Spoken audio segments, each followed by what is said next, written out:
Cuando me invita al colectivo a hablar sobre cultura y subjetividades, se me viene a la mente cómo lo podría yo abordar. Entonces lo planteo desde cómo el proceso cultural lo estamos replanteando desde el sur, desde las culturas del sur, ¿no? Entonces, el término cultura fundamentalmente es en el sentido genérico que se atribuye en el campo de los estudios etnoantropológicos, es decir, no como lo contrario de incultura, y sin intentar designar ciertas actividades o productos intelectuales que son o parecen de mayor altura o más organizados o conscientes. Los usaremos, en cambio, en el sentido de que intentan dominar el complejo de actividad y de productos intelectuales y manuales del hombre en la sociedad, cualquiera que sean las formas y contenidos y la orientación y el grado complejo o de conciencia, cualquiera que sean las distancias que guardan al respecto de las concepciones y comportamientos que en nuestra sociedad son más o menos oficialmente reconocidos como verdaderos, justos, buenos o más general culturales. En ese sentido, son culturas también ciertas prácticas que observamos que en otros conceptos calificamos como formas de ignorancia. Por ejemplo, las supersticiones son cultura en el sentido de que también ellos constituyen un modo de concebir y el vivir mundo, en su mundo y la vida que pueden gestarnos o no. Aquí me gustaría replantear esta parte en lo que plantea Gramsci, cultura hegemónica y cultura periférica desde los procesos de cosmovisión, ¿no? Es decir, cómo la cultura hegemónica nos quiere imponer una forma de ver el mundo, una forma de cosmovisiones, y las culturas periféricas cómo se replantean en ese sentido. Esta parte es muy importante porque lo que hemos estado trabajando un grupo de compañeros en el sentido de trabajar con marginación, con zonas marginales, zonas muy pobres, cómo nos estamos enfrentando a este proceso, ¿no? A estas culturas hegemónicas o culturas periféricas. Entonces, esto nos lleva a hacer varios replanteamientos, porque es circular, o sea, la cultura periférica a veces se vuelve, o se toma cultura hegemónica, que adopta el proceso hegemónico cultural. El ejemplo clásico lo podríamos plantear el fenómeno del jazz, ¿no? El jazz es un movimiento cultural en el sur de Estados Unidos muy marginal del afroamericano, una forma de expresarse. Y a partir del siglo XX empieza a replantearse como un movimiento musical diferente, ¿no? Entonces, esto me lleva a hacer varias observaciones que me interesa plantear, ¿no? Y una de las partes que quiero precisar, existen también en particular formas de etnocentrismos que accionan en las relaciones internas de la sociedad superiores, que podríamos llamar exclusivos culturales. Consisten en estos, en que los comportamientos y las concepciones de los extractos subalternos o periféricos son rechazados hacia los confines de la cultura, porque no concuerdan con las características y valores de los extractos dominantes y cultos, y más generalmente porque no concuerdan los modos oficiales de ver el mundo. ¿Qué implica esto? Si nosotros nos vamos a un sociólogo portugués, Bonaventura Sousa, él cuando se enfrenta en Brasil, en las zonas más pobres de Brasil, se encuentra que hay una norma, hay una nueva ley. Hay una ley que ellos se plantean, que ellos están trabajando. Muy diferente a la ley hegemónica, a la ley dominante. Y eso les permite sobrevivir en las favelas. ¿Cómo se están cuestionando esta parte. Entonces, a partir de ahí, considero de suma importancia poder entender estas culturas periféricas y más en México, es decir, Latinoamérica plantea desde el siglo pasado todo un movimiento alternativo de cultura periférica, subalternas, en contra de una cultura hegemónica dominante. Y eso nos está dando una nueva identidad, ¿sí? Que muchas veces no la queremos ver claramente. Es decir, cuando uno escucha, por ejemplo, mi hijo quiere ser sicario, ¿qué implica mi hijo quiere ser sicario? O sea, ¿qué le está dando esa connotación de poder, el hecho de poder tener un arma, dinero, poder tener una serie de alternativas que no se les están generando desde otras perspectivas, ¿no? En las definiciones de cultura de Bolívar Echeverría, él plantea un fenómeno que plantea Malinowski, un antropólogo culturalista, en donde como en una isla para armar una canoa, hacen todo un ritual, toda una ceremonia para poder pedir permiso, cortar el árbol, hacer la madera y poderla realizar. A lo mejor desde la lógica de nosotros esto sería absurdo, ¿no? Y voy a poner otro ejemplo puntual. Seguramente ustedes conocen y han oído hablar de lo que es Cuetzalán, Puebla, una zona indígena, un municipio indígena, 90% indígena, en donde hay un ritual de la fertilidad que son los voladores de Papantla.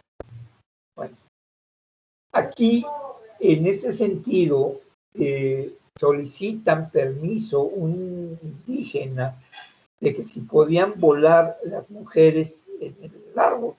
El grupo de indígenas viejos les dicen que no pueden volar, porque es un ritual masculino. Él dice que pidió permiso a los dioses para que pudieran volar sus hijas y las capacitó.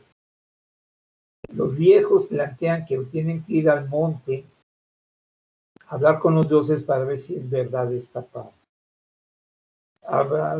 Los viejos van a hablar al bosque, plantean la pregunta a los dioses del bosque, regresan y dicen que sí pueden volar. Cuando vuelan las mujeres, las hijas, a pocos años, él puede tener varones, tiene nietos varones. ¿Qué implica esto? Si lo queremos ver desde la lógica normal, occidental, dicen, bueno, el sexo lo da el varón, no lo da la mujer, es lógico que no podías dar mujer. Entonces, desde la cosmovisión indígena plantean que es que le perdonaron la ofensa, que los dioses habían perdonado la ofensa a este señor y le habían dado la gracia de poder tener hijos. ¿Qué implica esto con estas nuevas subjetividades que estamos planteando desde la modernidad, la posmodernidad en un país multicultural, pluricultural, con una serie de características diferentes? Pues nos están llevando a cuestiones de cómo entender estos nuevos problemas culturales que se están plasmando, ¿no? Que se están cuestionando, y desde la clínica, ¿cómo los podemos estar abordando? ¿Cómo los podemos estar plasmando?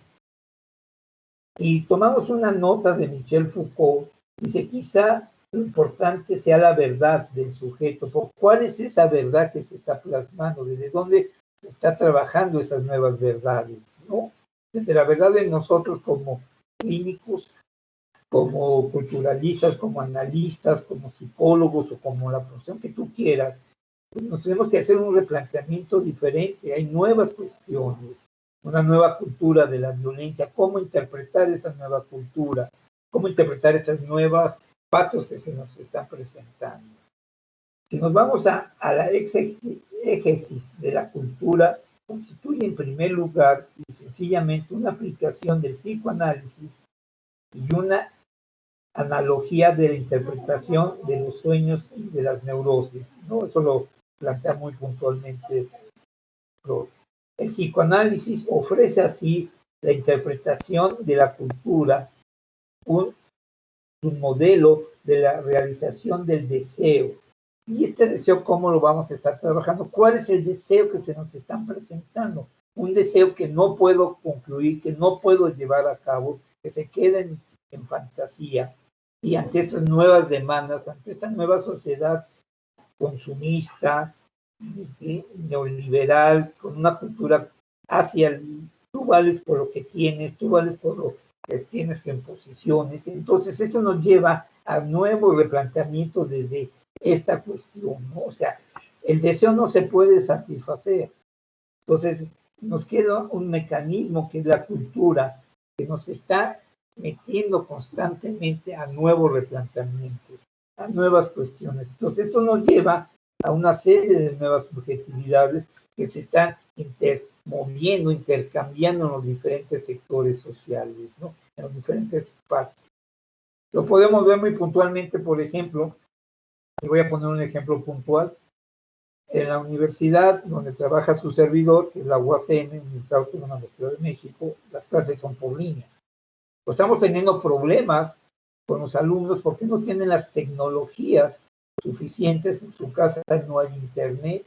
Muchas veces nos percatamos que los profesores no tienen una computadora en su casa porque las tienen en los cubículos. Pues eso nos está llevando a un nuevo planteamiento. Y pensábamos que todo el mundo podía tener internet en su casa, y esta pandemia nos lleva a que no es verdad, ¿no? Entonces, si nosotros no ubicamos que nosotros venimos de un contexto latinoamericano con nuevos replanteamientos y con busca de una nueva identidad desde el sur, desde estos movimientos que se están gestando, que se están plasmando, los movimientos de Sudamérica de los 50, de los 60, la revolución sandinista de los 80, ¿qué nos lleva a estos nuevos planteamientos en los 70 con el movimiento en Nicaragua, que nos están moviendo muchas cuestiones, ¿no? Los zapatistas en el 94, y todo esto nos lleva a un nuevo cuestionamiento. ¿Qué subjetividad es la que vamos a estar trabajando actualmente, ¿no? Que donde lo más importante es que tengo un carro último modelo, estoy en un posgrado, estoy en tal universidad, hablo tantos idiomas, pero ¿qué nos lleva aquí?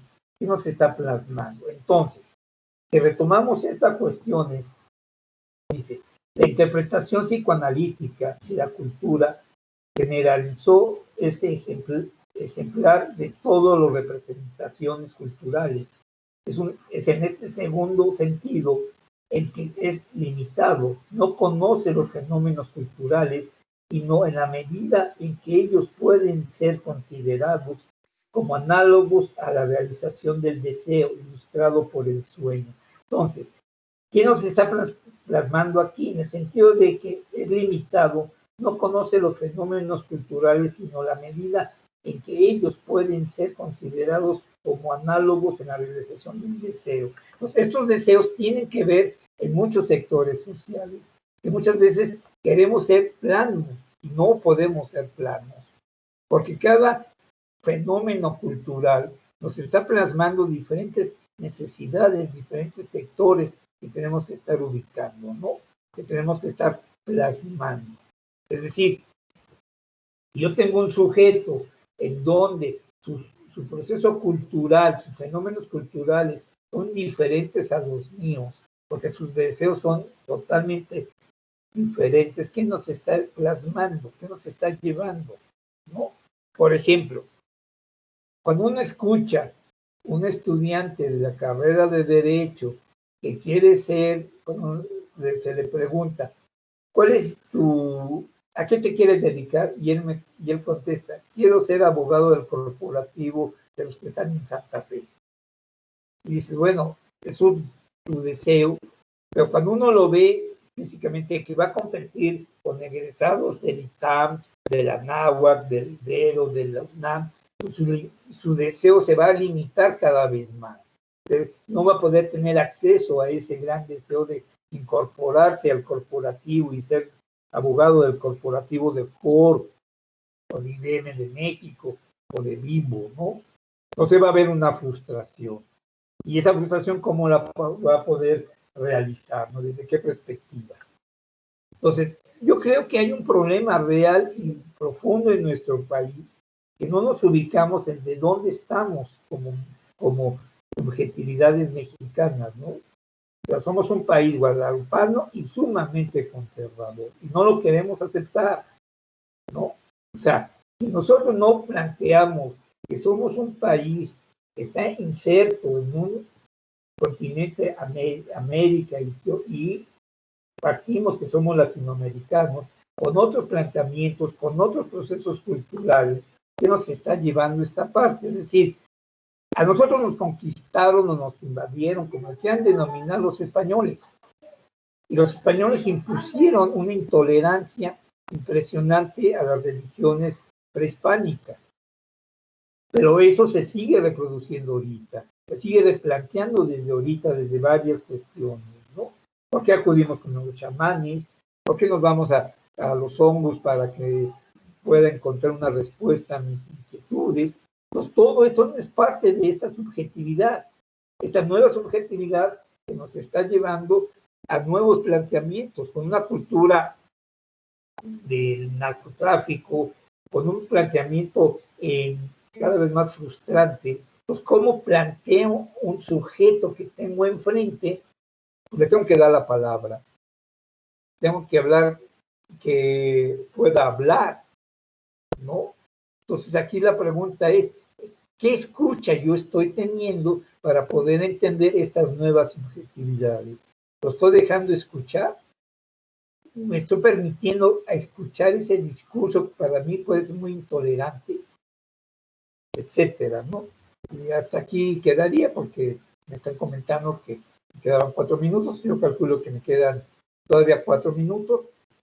Bueno, entonces, yo creo que aquí es muy importante esta parte, ¿no? Desde dónde vamos a estar entendiendo estas nuevas subjetividades, estas nuevas culturas que están surgiendo desde el sur, ¿no? Estas nuevas epistemologías culturales que muchas veces no quiero ver y sigo imponiendo o analizando una cultura hegemónica sobre el sujeto que tengo enfrente o sobre estas nuevas subjetividades. Voy a poner un dato duro.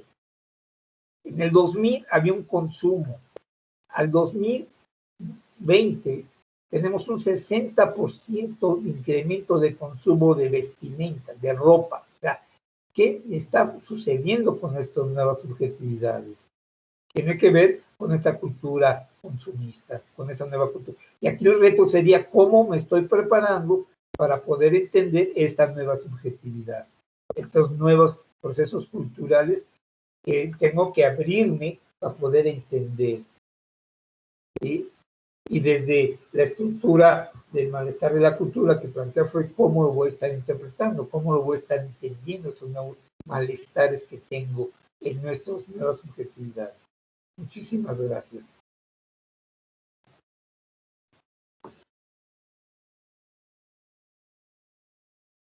Muchas gracias, Antonio, por tu intervención. Vamos a dar paso a la presentación de Javier. Bueno, en un momento, al final se acaba la ronda y muchas gracias, Antonio. Gracias a usted por invitarme. Javier, ¿puedes tomar la palabra? Muchas gracias, Omar. Sí. Bien, sí se escucha. Yo me escucho, pero no sé si ustedes me escuchan. Bueno, muchas gracias por la invitación. También contextualizo rápidamente. Este trabajo lo había estado preparando para un encuentro con el TECME, REF, no sé si lo ubican, en los territorios clínicos de la memoria, y me parece que va bastante bien con lo que acaba de presentar Antonio. Lo voy a ir leyendo porque de repente yo me puedo extender demasiado si empiezo a dejar a la palabra suelta, entonces la voy a amarrar un poquito con la escritura. Mi trabajo, lo que traigo hoy, tiene que ver con 3 películas particularmente. Lo titulé Happy o La vida no vale más que un centavo. Y bueno, poquito a poco se irá viendo cómo como extensión de lo que acaban de compartirnos, ¿no? Bueno, comienzo. De acuerdo con Gilles Deleuze, el cine no opera como una mera reproducción estática y o estética de la realidad, sino que configura a través de lo que él llama imagen-movimiento una posibilidad para ubicar a los espectadores en el no todo del pensamiento.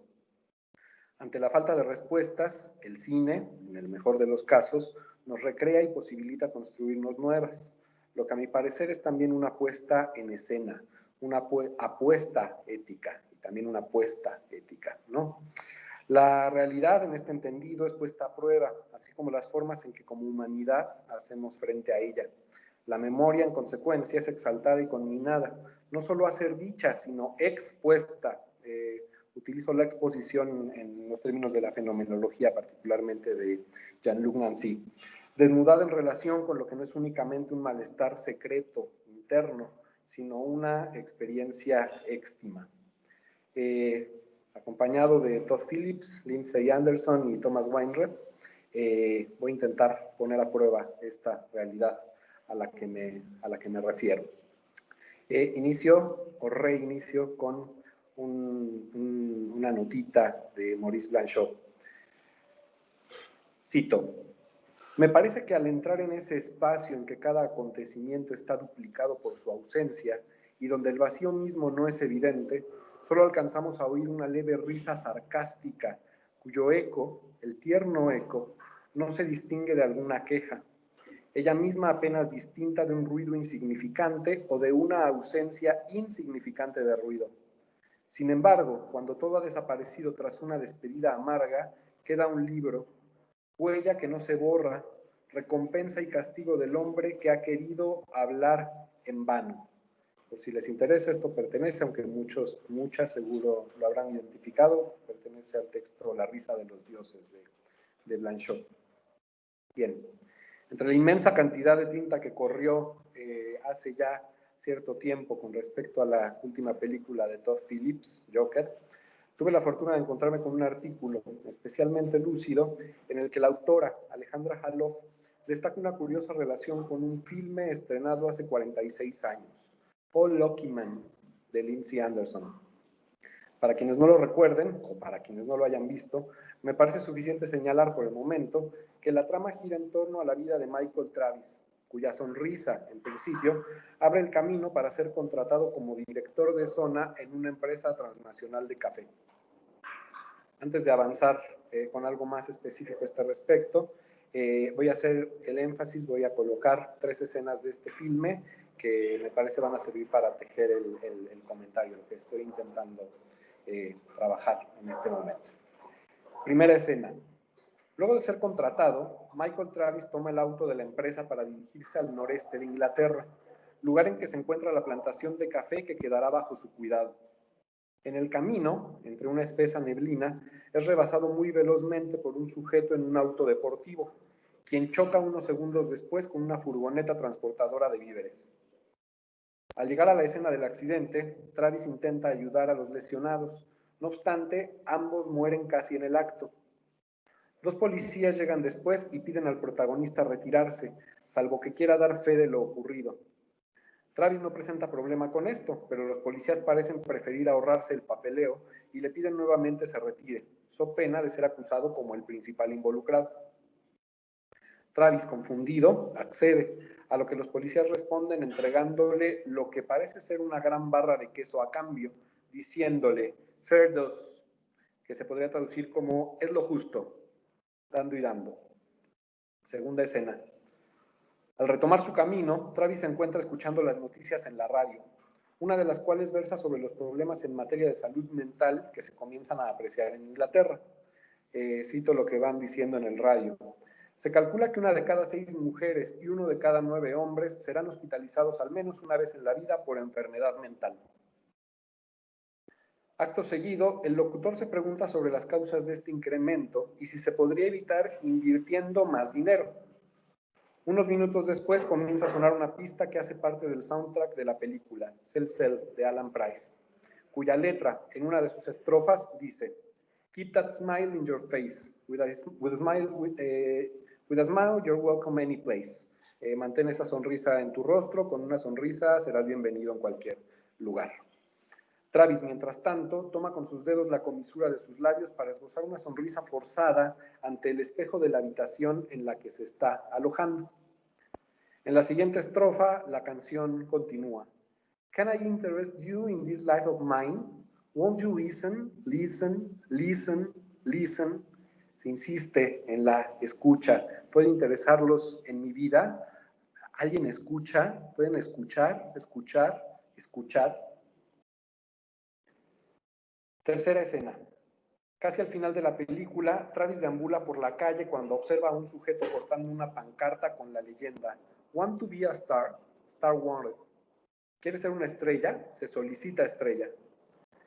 Él toma un volante y luego se presenta a un casting en el que Lindsay Anderson, en el papel del director del comercial que parece estar por grabarse, le solicita para una de las muestras sonreír.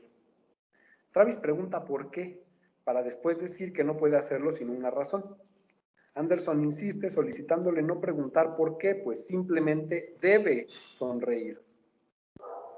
Luego de ser golpeado con un libreto, Travis se muestra confundido y aparentemente molesto, pero cede ante la exigencia, no obstante, esbozando una sonrisa un tanto tétrica. Quienes tuvieron la oportunidad de ver Joker recordarán que hay por lo menos 2 escenas en las que Arthur Fleck observa y o escribe en las páginas de su diario. Lo que quizás, como fue mi caso, pasó desapercibido para algunos cuantos, es lo que decía en sus notas. Para mi fortuna fui advertido de su importancia por una querida amiga, por lo que cámara en mano capturé lo que decían las mismas mientras observaba la película. Entre otras, destaca la siguiente: I just hope my death makes more sense than my life. Frase que traducida al español se escuchará como sigue: solo espero que mi muerte tenga más sentido que mi vida. Ahora esto no se ve porque lo tengo escrito, pero dentro del diario no escribe, escribe primero S-E-N, como queriendo escribir sense, sentido, pero inmediatamente escribe cent, que son centavos, ¿sí? Entonces, se podría traducir como solo espero que mi muerte tenga más sentido que mi vida, también se podría leer como solo espero que mi muerte haga más centavos o produzca más centavos, más plata que mi vida. La omisión del equívoco presente en la articulación de las palabras sense, sentido, y cent, céntimos o centavos, resulta a mi parecer crucial en el desarrollo de la película. Esto en la medida en que la frase, en todo caso, diría justamente, yo solo espero que mi muerte produzca, valga, más centavos que mi vida. ¿Por qué la referencia económica? Regresamos un momento a la primera escena de All Lucky Men. Travis, luego de ser amenazado por los policías, recibe una barra de queso a cambio de no dificultar los papeleos. Antes de retirarse, ambas partes acuerdan, es lo justo. ¿Vale lo mismo un queso que una vida? Esta interesante escena irremediablemente me remite a otra película, Ya Olga Ednarova, de Thomas Weinreb y Peter Kasda. La historia gira en torno a una joven chica, que existió en la vida real, de apenas 22 años de edad, quien con un camión cometió un asesinato masivo en Praga. Su vida, por lo menos tal y como nos es mostrada en la película, basada a su vez en un libro que recogió algunos de los escritos y otros documentos relacionados con Olga antes de ser condenada a la horca, nos muestra el malestar experimentado por esta jovencita a lo largo de toda su vida. En una carta dirigida a 2 periódicos de su ciudad antes de dicho asesinato, ella decía, leo la carta. Estimados señores, por favor acepten esta carta como un documento testimonial. Durante 13 años estuve encarcelada dentro de una buena familia, golpeada y torturada, un juguete para los adultos, una víctima para los niños. Tuve apodos, arpía, momia, ángel caído y virgen durmiente.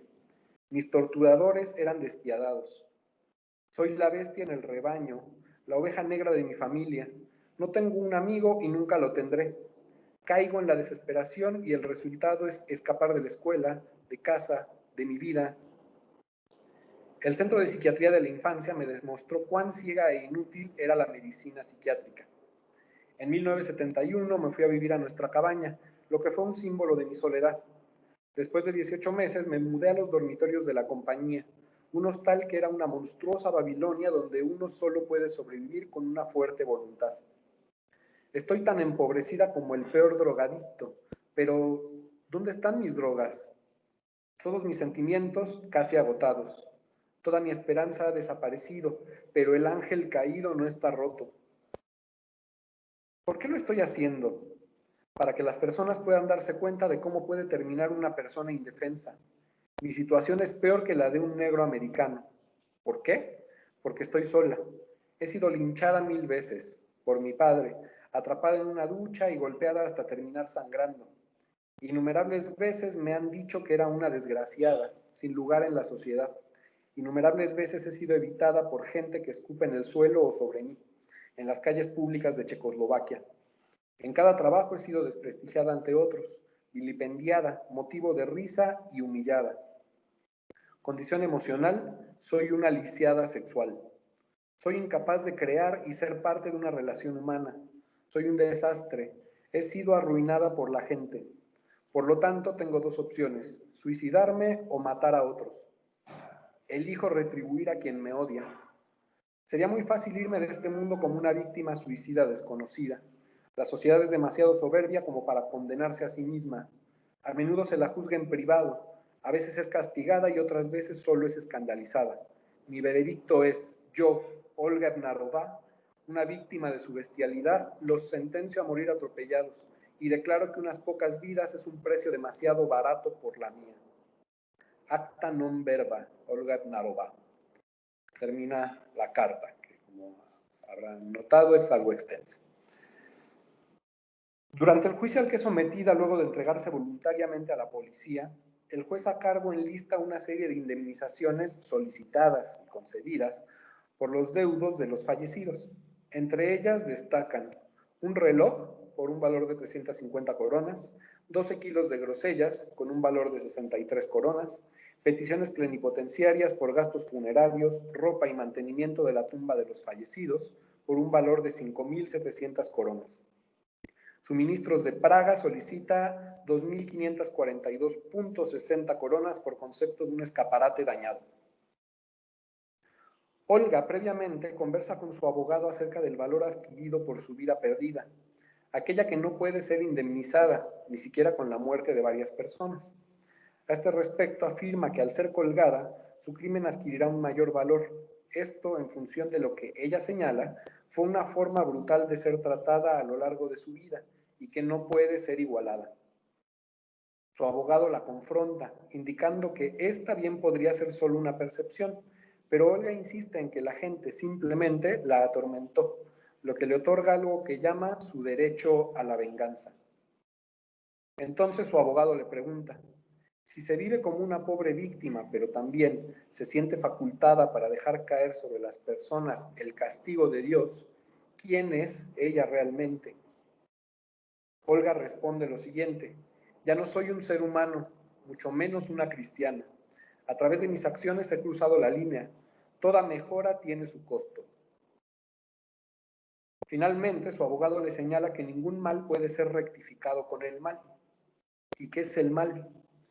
Es la locura, entre comillas, de Olga, una respuesta a la locura social, una voluntad de inscripción de su verdad histórica.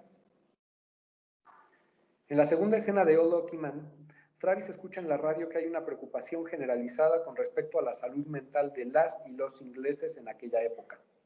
El locutor se pregunta si la solución tendrá que ver con la inversión en tal materia de más dinero. En dichos términos, la salud mental no tendría que ver con escuchar o acompañar, sino con intereses económicos específicos, lo que me lleva de vuelta a una de las escenas más álgidas de Joker, en la que el protagonista reclama a la trabajadora social, psicóloga, no queda muy claro qué es, no estar siendo escuchado. You don't listen, do you? ¿No escuchas o lo haces? Lo que haya una curiosa resonancia con el fragmento de Cell Cell que les comentaba anteriormente. Won't you listen, listen, listen? Ahora bien, ¿qué es lo que escuchamos nosotros como espectadores?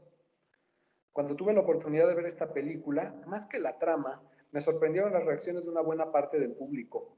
Luego de la escena, por ejemplo, en la que Arthur Fleck degüella a uno de sus compañeros de trabajo, quien en principio le entrega el arma con la que comete su primer asesinato, Gary, un hombre con acondroplasia que lo acompaña es perdonado.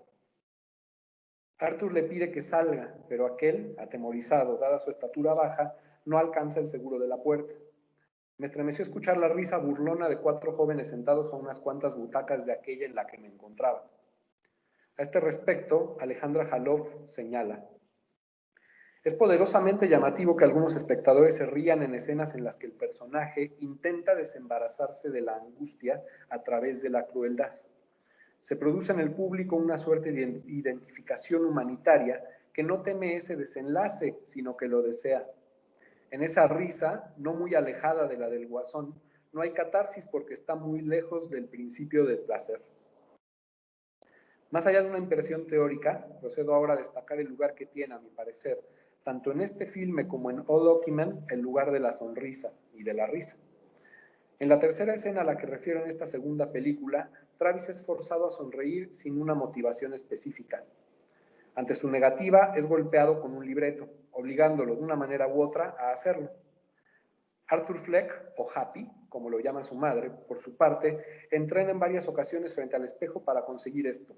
No obstante, su angustia ante lo apabullante del imperativo "sonríe" nos conduce a preguntarnos en qué medida esto tuvo efecto sobre su profundo malestar como sujeto. Put on a happy face, con una cara feliz, escribe en un espejo poco antes de salir a escena en el programa al que fue invitado por Murray Franklin, su otrora héroe de la televisión y a quien posteriormente también asesina. Sin embargo, en una de las páginas de su diario hay algo escrito que también hace cadena con este circuito de enunciaciones. The worst part about having a mental illness is people expect you to behave as if you don't. Que se podría traducir como: la peor parte de tener una enfermedad mental es que la gente espera de ti que seas como no eres, o que seas quien no eres. Lo que Arthur Fleck escribe en su diario me remontó de inmediato a una postal que hace ya varios meses encontré en el piso mientras iba caminando. Dicha postal, quizá no está de más decirlo, nunca llegó a su destinatario, lo que probablemente da más fuerza a lo que ahí está escrito. Cito lo que encontré en esta postal caminando por la calle, iba al supermercado. Me odio, no soy lo que quieren las personas, nunca lo he sido.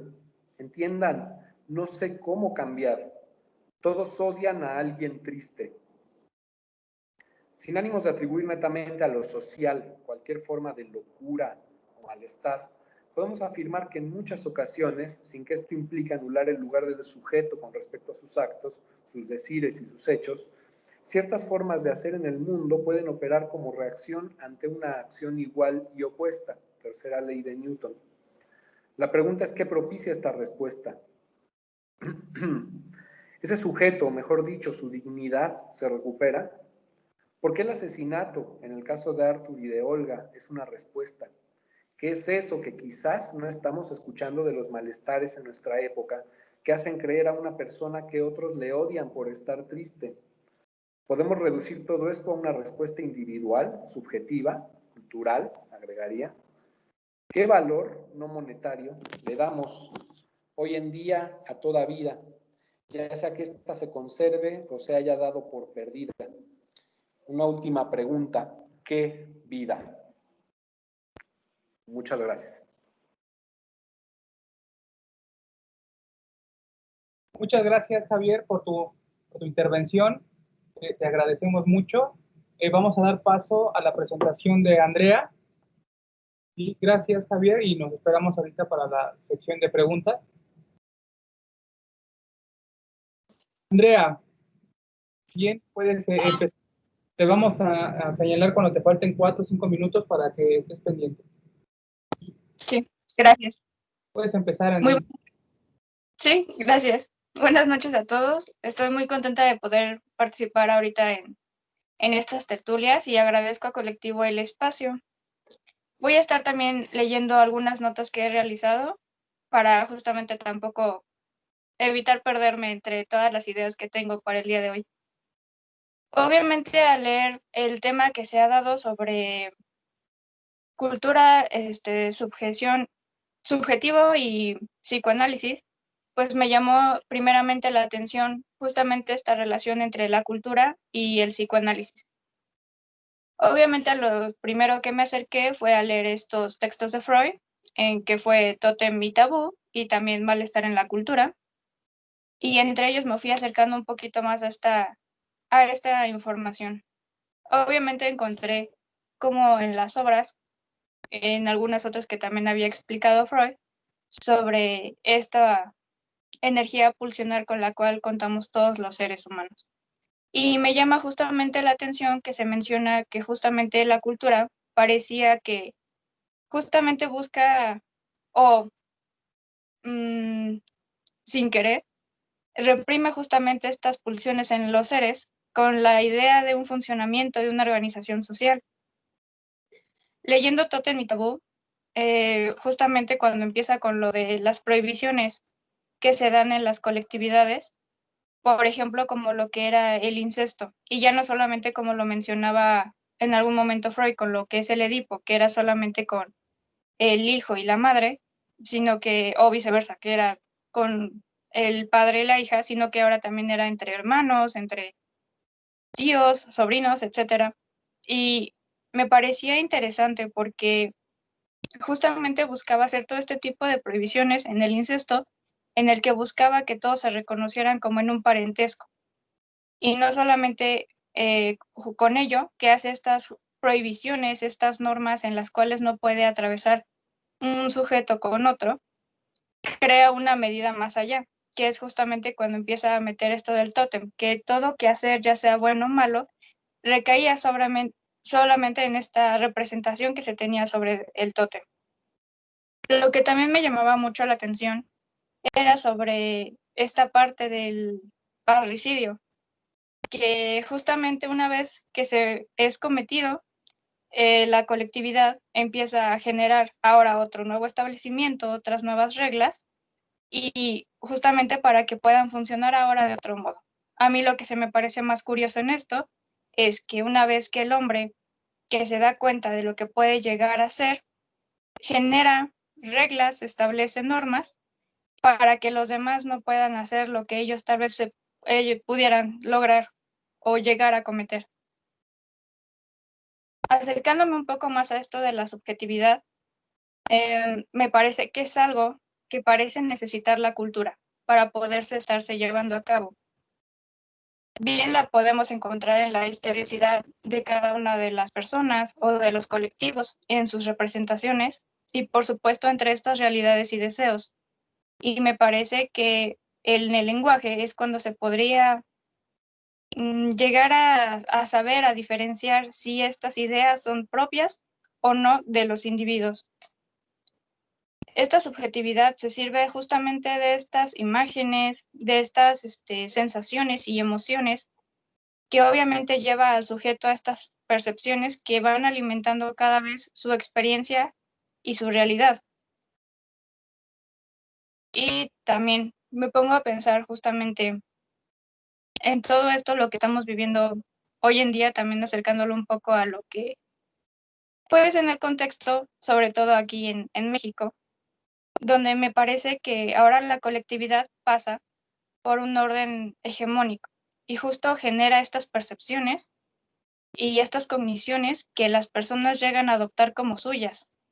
O sea, consideran que las ideas que están transitando entre todos las llegan a tomar como propias. Y obviamente es aquí cuando yo me pongo a pensar en esta individualidad y colectividad por la que pasa todo esto sobre la cultura. Obviamente, no solamente cómo pronunciarlo, pues justamente esta colectividad se sirve de la cultura con el fin de hacer posible lo que tal vez por individualmente no podrían lograr hacer. Pienso que el hecho de llevar a cabo una cultura es justamente para poder responder a ciertas situaciones, pero parecía que hoy en día estamos inmiscuidos en una cultura que pareciera neoliberal, también me parece que hedonista y hasta narcisista.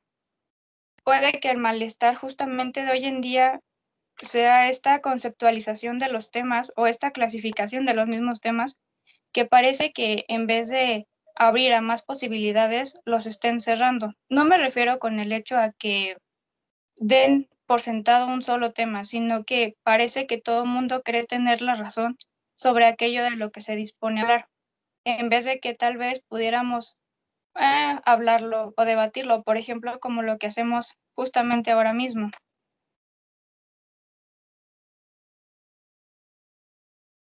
Pienso que hay veces que la cultura puede llevar a justamente una simplificación de todo esto, pero justamente al intentar esta simplificación puede llegar a colocarlo justamente en un grado como incluso más difícil, que puede llevar incluso como a lo contrario.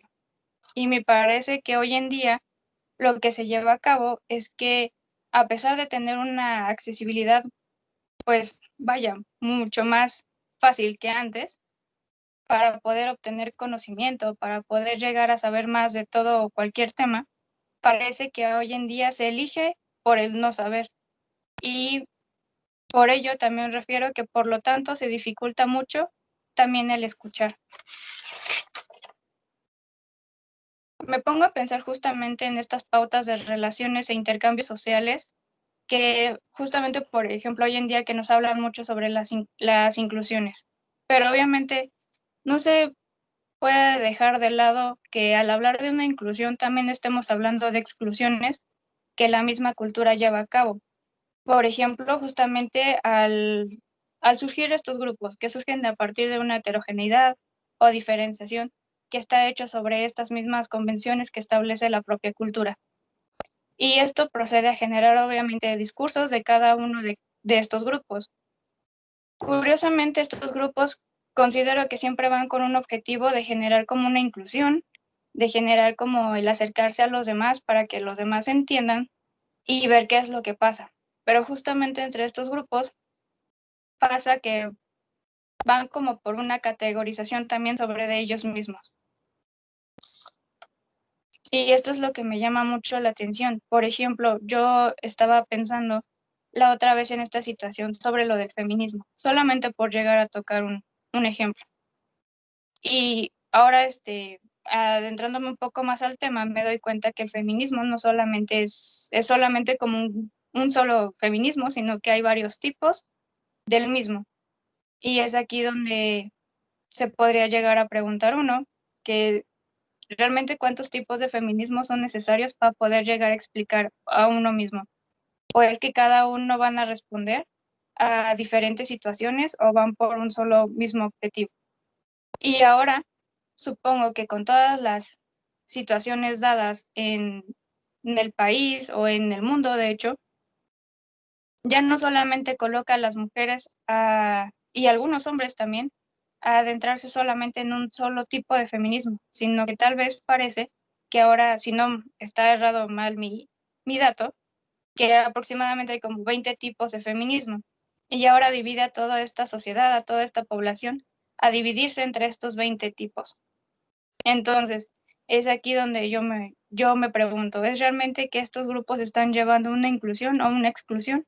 ¿O cuál es exactamente el objetivo por el cual están yendo? Hay una parte aquí que también me parece interesante, que es esto sobre lo simbólico que genera todo esto sobre la cultura. Y obviamente es que tiene que haber siempre una contribución para poder estar reproduciendo todos estos discursos que se van dando. Escuchamos en nuestro contexto todo el tiempo que hay eligen el discurso que les parezca. Y obviamente va a haber alguien que lo va a seguir, que lo va a adoptar y va a seguir contribuyendo sobre ese mismo.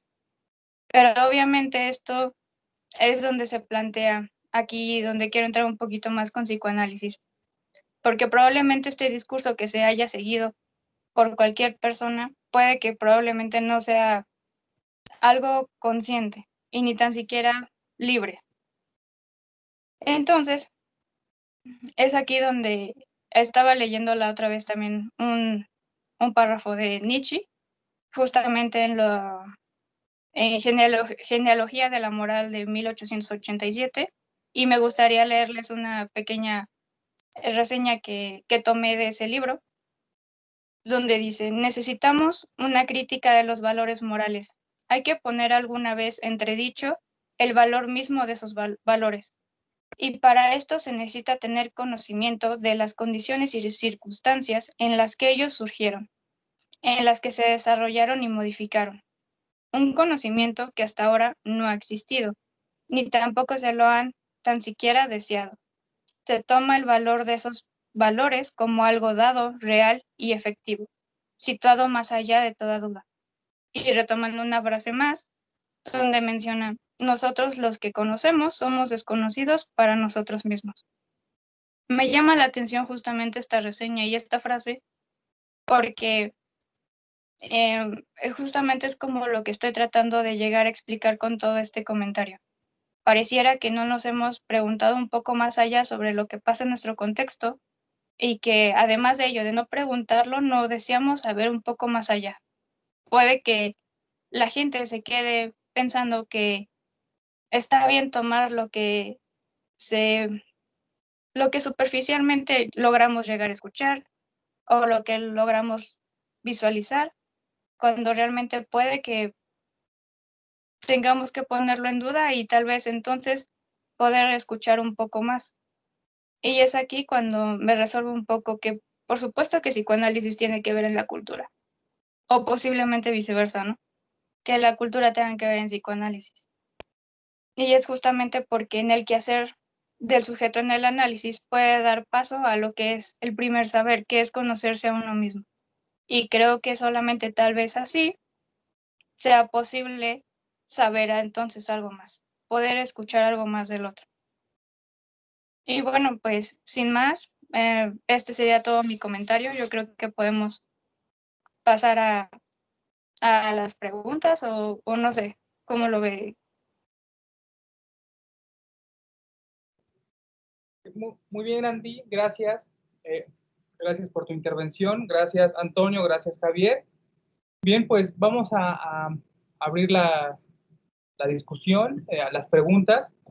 No sé si de primera instancia alguien de los que están presentes quisiera hacer alguna pregunta para los que nos acompañan al día de hoy, para Javier, para Antonio, para Andrea. Puede prender su micrófono.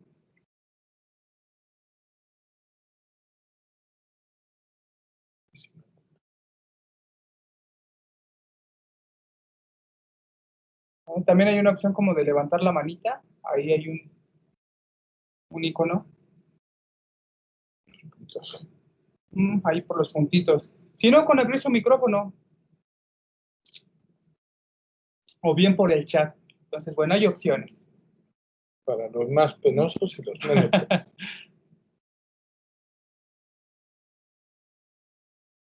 Bueno, creo que... Ah, sí. No sé. Bien. Bueno, yo quiero hacer un comentario en torno a las intervenciones que se han hecho porque me parecen puntuales y tocan aspectos que indiscutiblemente nos llevan a problematizar en materia del tema que nos compete hoy.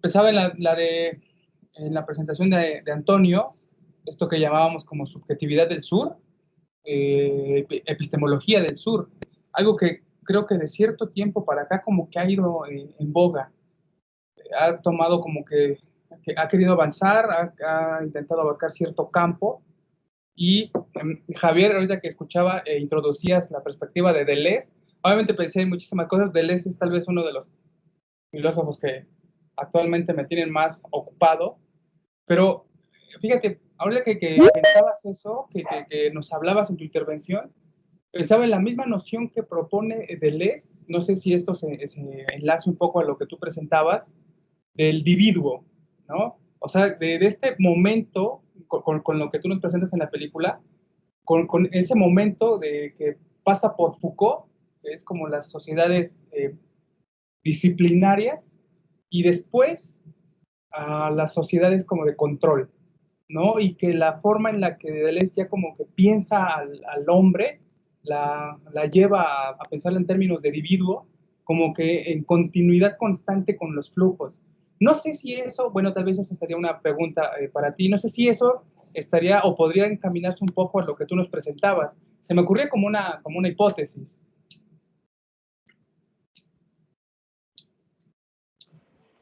Sí, sí, sí, no, yo no lo había pensado en términos del individuo justamente, ¿no? El dividido, pero creo que sí. Ahora, creo que es una oposición que se puede jugar con lo que nos presentaba también Antonio, ¿no? Están, según Gramsci, la cultura hegemónica y la cultura periférica, ¿no? Que vendría a ser algo parecido, aunque un poco más desarrollado, a lo que en otros términos ha planteado como la ultracultura y la contracultura, ¿no? Quizás el individuo tendría que ver con esa cultura hegemónica y el individuo con la contracultura o con la cultura en la periferia, ¿no? La epistemología del sur, justamente, eso que está en los lindes. Yo creo que, individuo me parece una buena referencia. Yo apelaría más, porque es un autor con el que he trabajado bastante desde hace un tiempo, a lo singular o al singuli, de acuerdo con Jean-Luc Nancy, ¿no?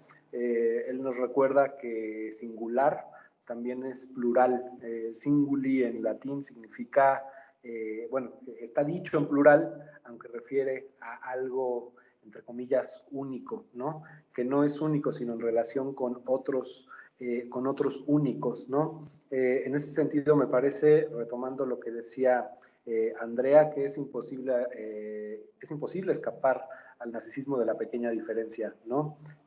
Por algo Freud lo planteó, y la existencia de tantos feminismos o de tantas respuestas contraculturales ante el imperativo sonríe o goza, o todas estas formas, llamémoslas superyoicas, según el psicoanálisis, que nos avasallan, pues bueno, a final de cuentas todas son respuestas, ¿no? Y creo que tendría que ver con esto que dices sobre el individuo, que podría ser un equivalente al sujeto dividido del psicoanálisis, ¿no? No sé, pienso muchas cosas con lo que comentas, Omar. Gracias, Javier. Y por último, un comentario de lo que estaba Andrea. Creo que era muy pertinente el recorrido que traza, porque... No. Antonio. En lo que tú planteabas de que si últimamente o algunos años se ha replanteado la parte de la epistemología del sur, yo considero que en algunos espacios, ¿sí? O sea, retomar el sur como un nuevo saber, como una nueva epistemología, como una nueva subjetividad, es un trabajo que se ha hecho en algunos grupos nada más, ¿no? Yo creo que no es fácil porque estamos inmersos en una cultura muy hegemónica, imperialista, neoliberal, y todavía hay como muchos prejuicios para ver al otro, al diferente, ¿no? Como un ejemplo puntual. Cuando llega la primera caravana a México de inmigrantes, el grado de agresión que hubo ante los migrantes en el Palacio de los Deportes, que les dieron hospedaje, fue impresionante. ¿No? Fue algo que se entraban huevos podridos y tomatazos, etcétera. Es decir, aquí las reflexiones que hacíamos cuando analizamos estos procesos sociales, decíamos, es que nosotros como pueblo no aceptamos que somos igual que los latinoamericanos, igual que los centroamericanos, salvadoreños, hondureños y guatemaltecos, ¿no? O sea, ellos sí están jodidos, ellos sí son pobres, ellos son una amenaza, nosotros no somos pobres. Entonces, este odio, esta fobia al pobre se reflejó muy bien ahí, ¿no? Entonces, hablar de epistemología del sur, que es replantearnos como sujetos desde nuestras propias raíces, hay muchos prejuicios culturales. Por lo menos en México hay mucha cuestión cultural, mucha parte de la parte guadalupana, de la parte tradicional que somos como católicos, cristianos, etcétera, ¿no? O en otros espacios sí se ha abierto esta parte de la epistemología del sur como una nueva alternativa de subjetividad. Era lo que, en relación a lo que comentabas ante la pregunta. Gracias. Gracias a ti, Antonio. Y bueno, por último, lo que comentaba Andrea, me parecía importante el trazado que tejía, porque personalmente creo que tuve una impresión y es que permitía pensar tal vez una diferencia entre lo que podríamos entender como cultura y sociedad. Creo que en términos culturales, creo que ya podríamos hablar de subjetividad, y en términos de sociedad, sí es de subjetividad, pero no con el alcance que nosotros podríamos pensar. Porque de primera instancia podría pensar, por ejemplo, en una sociedad de hormigas, ¿no? En una sociedad de abejas. Y pensarlo en términos culturales, creo que ya sí estaría atravesada por factores ideológicos, obviamente por factores económicos y todo lo que compete a ello. Pero, Javier, me estás levantando la mano.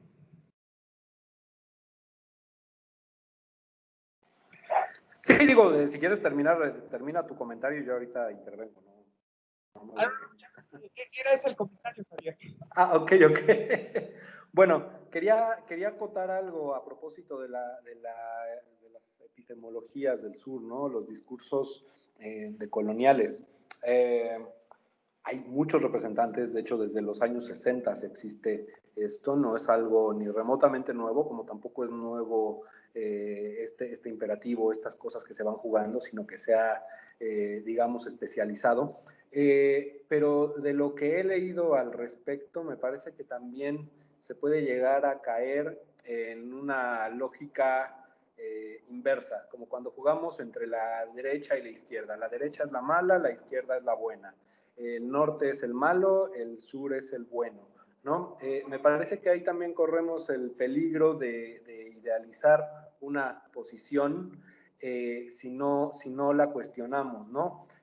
Si jugamos con, no sé, vemos un plano astral en el que está, un plano astronómico en el que está nuestra Tierra, en realidad el norte y el sur no existen. En una esfera no hay un norte o un sur, realmente son nominaciones que le damos nosotros a eso, ¿no? Sí es cierto que, y lo hemos hecho, Ariadna Valdés y yo presentamos un trabajo sobre Axolotl, el ajolote, a propósito de estas cuestiones de la epistemología sur.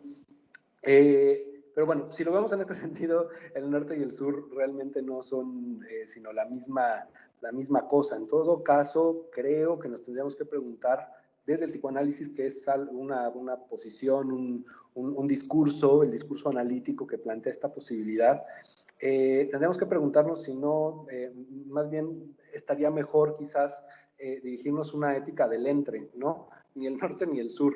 Como mexicanos justamente estamos en una posición, llamémosle, privilegiada para cuestionarnos en este sentido, ¿no? México es Centroamérica también. México está no en el centro en el sentido de la ratio, sino en el entre lo que está arriba y lo que está abajo, entre Norteamérica y Sudamérica. Hay otras regiones, por supuesto, ¿no? Guatemala y Honduras y todos estos países de los que empezó a llegar gente por acá también, ¿no? Pero me parece que más que pensar justamente en un sur, que sería básicamente lo mismo que el norte, ¿por qué no intentar ubicar algo en el entre? El psicoanálisis juega justamente con eso, ¿no? Con el entre, escuchamos desde el entre, nos abrimos desde el entre, no asumimos una militancia, no asumimos algo en el consultorio. Por fuera sí, por supuesto que podemos suscribir con tales o cuales posiciones, ¿no? Pero me parece que en el consultorio, que es lo que va produciendo despliegue, que se desplieguen otras cosas hacia afuera y hacia adentro también, no sé, movernos desde el entre es diferente, ¿no? Leía en un libro que se llama Decolonialidad y Psicoanálisis, no recuerdo el autor, les fallo con eso, después lo buscaré, pero dice que la decolonialidad tiene por objetivo, es la posición de este sujeto nada más, no estoy diciendo que los discursos decoloniales vayan para allá, pero la posición de este hombre es que la decolonialidad está al servicio de la humillación de la modernidad. Los discursos decoloniales se construyeron para humillar a la modernidad.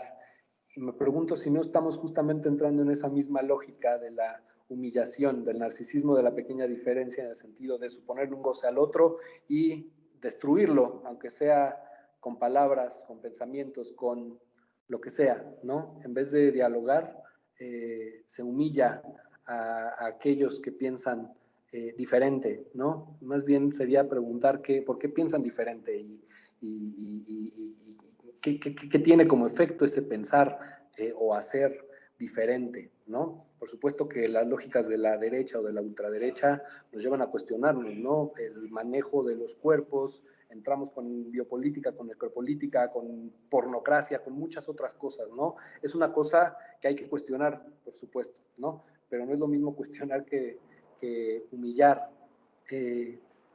No sé, me parece que es como un matiz que podríamos pensar.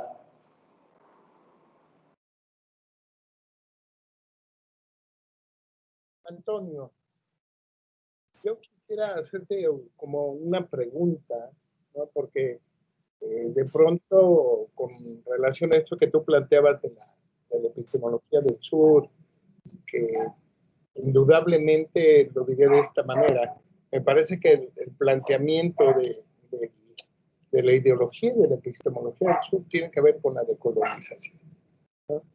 Sin embargo, lo que me he acercado yo en ese campo particularmente, me queda claro que la decolonización tiene otro vértice, tiene que ver con Europa, ¿no?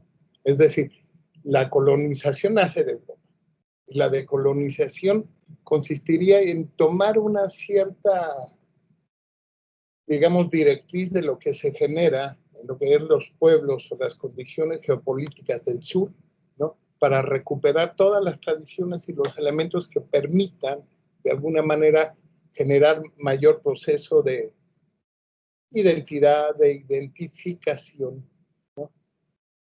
Y aquí haría yo dos puntos, retomando un poco lo que señalaba Andrea, ¿no? Hay muchos problemas que están ahí, me parece, embriagados de ideología. Es mi posición. Pensar por qué no solo hay un feminismo. Pensar por qué tendríamos que hablar de un feminismo ilustrado, ¿no? De un feminismo más, diría yo, natural, cuando indudablemente podemos ver que estos movimientos feministas, vengan de Europa o vengan de abajo, del sur, pareciera que están inmersos en un sistema ideológico muy particular. Y este sistema, me estoy refiriendo particularmente a lo que es la concepción del hombre moderno. Entonces, mi pregunta concreta, ¿qué tanto pensar en la posibilidad de que esta epistemología del sur, en el caso de América, pudiera permitir realmente un proceso de decolonización más amplio, ¿no? ¿Por qué lo comento? Porque me parece que ahí se construyen muchos elementos de subjetividad que también tienden a ser como una especie de revolución en el sentido de dar la vuelta y regresar, dar la vuelta y regresar.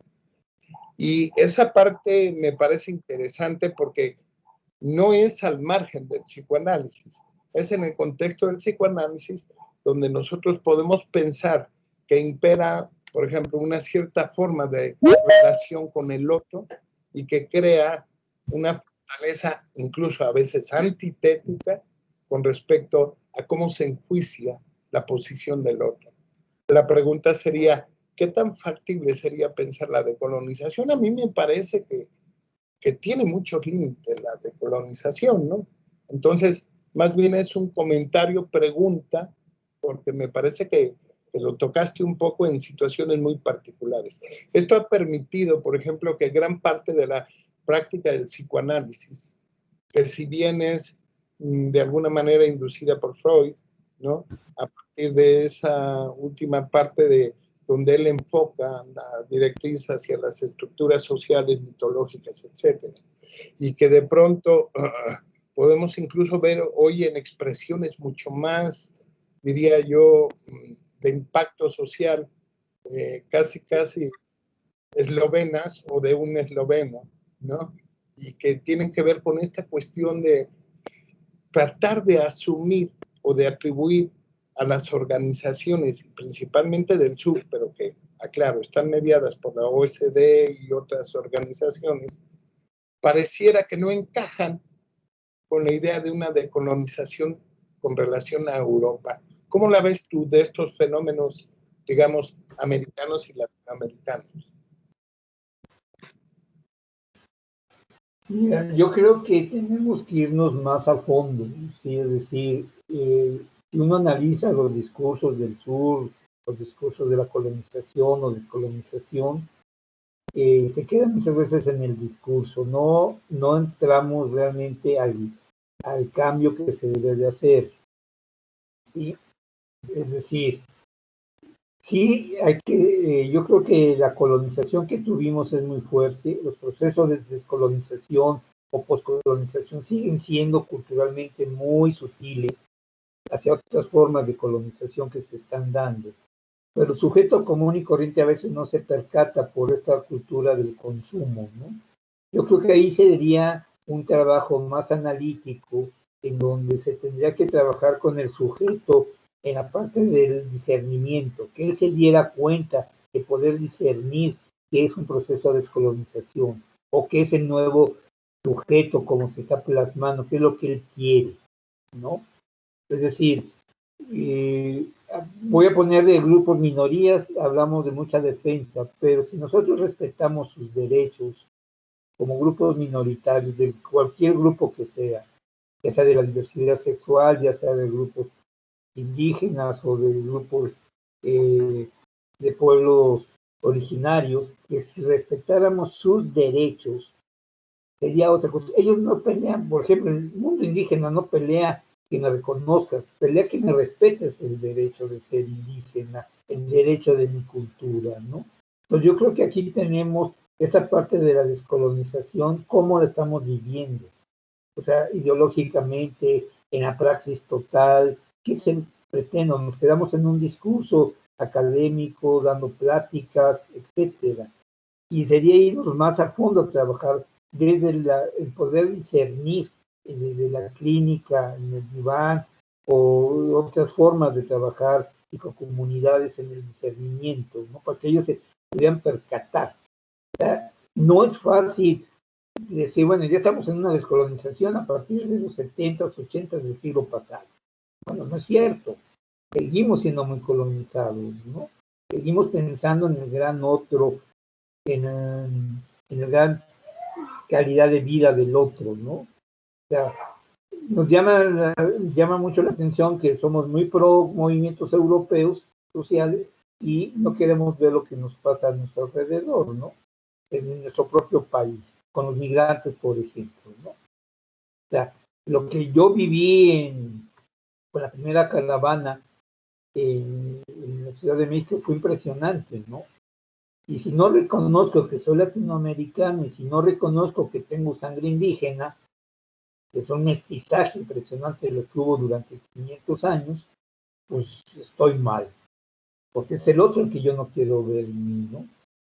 Pues yo me siento español, yo me siento americano, yo me siento inglés. Yo creo que en esta parte de la descolonización, cómo generar una herramienta del nuevo sujeto. Hay mucho trabajo que se ha trabajado en poder trabajar con el otro, desde la dialéctica de Hegel, amo esclavo, ¿no? En países latinoamericanos. Pero era hacerle ver que él tiene que asumirse primero como esclavo para poder desvincularse y discernir que ya no es esclavo, ¿no? Entonces, todos esos trabajos pues han quedado muchas veces en los tinteros o en las praxis muy comunes en algunas situaciones, en algunas comunidades, pero nos da miedo trabajar de esa manera. Yo siento que es un problema muy complejo trabajar la descolonización o la colonización en una praxis, enfrentarme a la realidad con el otro, ¿no? A la nueva subjetividad del otro, y que me mueve a mí, ¿no? O sea, si yo voy a supervisión y digo, me está moviendo esto, lo que yo estoy trabajando en tal comunidad o en el diván, pues hay que ser éticos en ese sentido, ¿no? Entonces yo creo que aquí sería devolver la palabra al otro, al colonizado, al descolonizado, y que desde que él tome la palabra empiece el proceso de discernir y es su proceso de colonización o descolonización, ¿no? Yo puedo hablar de descolonización y caigo en una colonización, ¿no? O sea, ¿qué sucede ahí? El ejemplo que les ponía, el estudiante que quiere estudiar, quiere ser director de un corporativo en Santa Fe. Si yo no me percato cómo estoy, de dónde vengo y qué herramientas tengo para poder competir con las otras instituciones, pues, mi sueño se queda frustrado. Entonces yo creo que es muy importante desde dónde estoy trabajando esa descolonización, ¿no? ¿De qué parte? ¿No?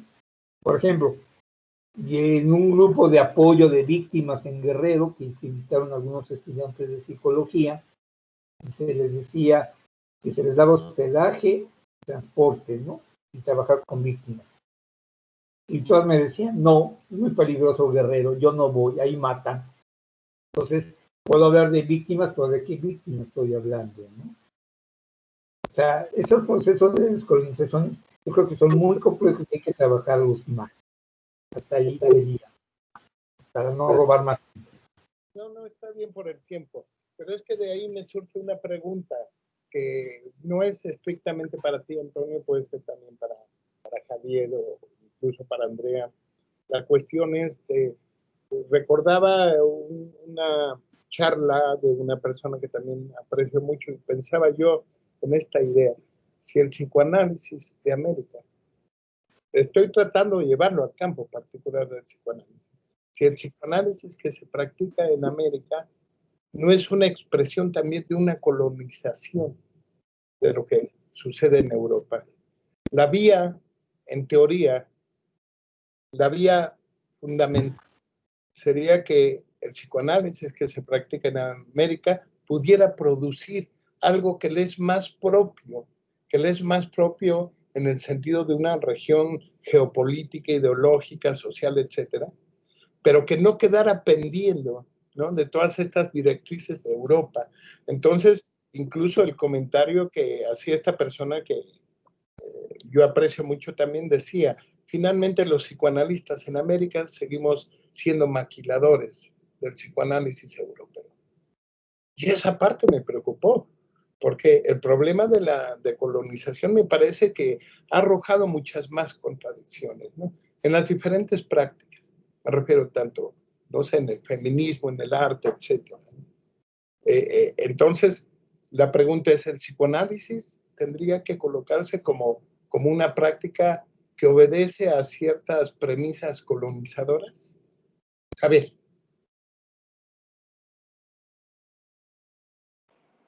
Justo me parece que ahí hay un problema y que quién sabe si se pueda resolver o no. Estoy de acuerdo en que trabajamos muchas veces desde categorías que nos vienen de Europa, ¿no? Llamar psicoanálisis a lo que hacemos ya es hablar desde Europa, ¿no? Pero me parece que también el mismo psicoanálisis como tal, por muy europeo que sea el nombre o el calificativo, la categoría psicoanálisis, no es solo un campo y se juega de muy, pero muy, muy diversas maneras en cada región, no solo en México, sino en Argentina, en Eslovenia, en Polonia, en China incluso, ¿no? Cada espacio, cada sitio geográfico toma sus propios referentes para ir haciendo eso que, aunque llaman psicoanálisis, no es el psicoanálisis freudiano ni tampoco es el psicoanálisis lacaniano. Por ejemplo, cuando estuve muy metido en esto de los discursos decoloniales, me encontré, porque yo me fui a textos sobre lo prehispánico, no con los artífices del decolonialismo, sino directamente a estudios sobre el pensamiento prehispánico, ¿no?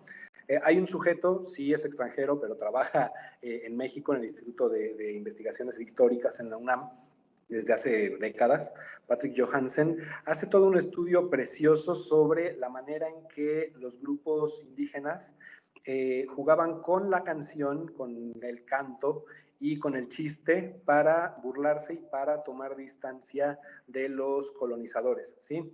Ellos hacían sus cantos, hacían sus bailes, hacían bromas que a los españoles les parecían llamativos, nos veían como animalitos haciendo tonterías sin sentido, cuando en realidad estábamos respondiendo, sin decirlo literalmente, a través del chiste y a través del canto, a eso que ellos nos imponían, ¿no? O nos pretendían imponer. El esconder figurillas debajo de los recintos cristianos es otra forma de descolonización, ¿no? Hasta cierto punto. Entonces ha operado de muchas maneras a lo largo de, ya no digan de las décadas, de los siglos. Me parece que la manera en que nosotros, particularmente en México, trabajamos el psicoanálisis, lo que sea que eso signifique, tiene que ver con esas categorías, ¿sí? No es lo mismo un chiste o un juego de palabras en México que un juego de palabras en Estados Unidos o que un juego de palabras en Argentina. En esa medida, nosotros trabajamos con algo que nos viene y que es propio de alguna manera, aunque la palabra sea lo menos propio que tenemos, pero trabajamos desde categorías y desde un, llamémosle sistema, una organización, un nudo, un rizoma, me parece más lindo llamarlo así, que tiene que ver también con algo nuestro. El problema es que no nos damos cuenta, ¿sí? El problema es que no lo reconocemos y creemos que lo que estamos haciendo tiene que ver con una reproducción de lo que nos envían los argentinos o de lo que nos envían los franceses, ¿no? Sí, sí hacemos con lo nuestro, ¿sí?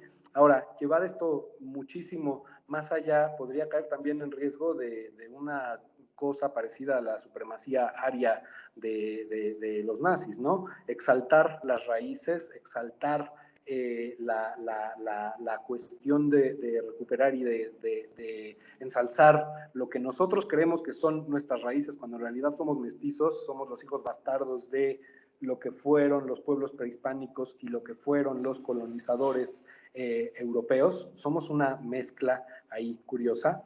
Exaltar esto me parece que podría llevarnos al peligro justamente de volver sobre lo mismo, mordernos la cola. En todo caso, tendríamos que identificar eso que sí es nuestro y con lo que nosotros hacemos de manera, vuelvo a utilizar la palabra, singular. Nosotros no hacemos psicoanálisis, yo no hago psicoanálisis como Omar hace psicoanálisis, como Fernando hace psicoanálisis, como Andrea hace psicoanálisis. Aún así, partimos de ciertos referentes. No interpretamos, me parece que su goce está deficiente o desanudado de su nudo real, simbólico, imaginario.